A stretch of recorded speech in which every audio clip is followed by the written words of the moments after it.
పెద్దవాళ్ళకైనా చిన్నవాళ్ళకైనా evening అయ్యేసరికి ఏదైనా snacks కానీ లేదా స్వీట్గా డెజర్ట్ కానీ తినాలనిపిస్తూ ఉంటుంది.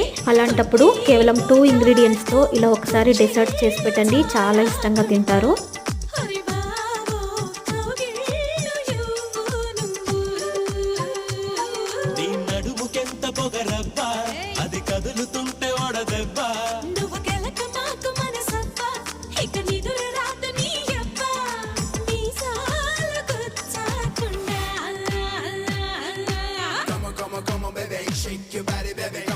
Come on, baby, make me raw.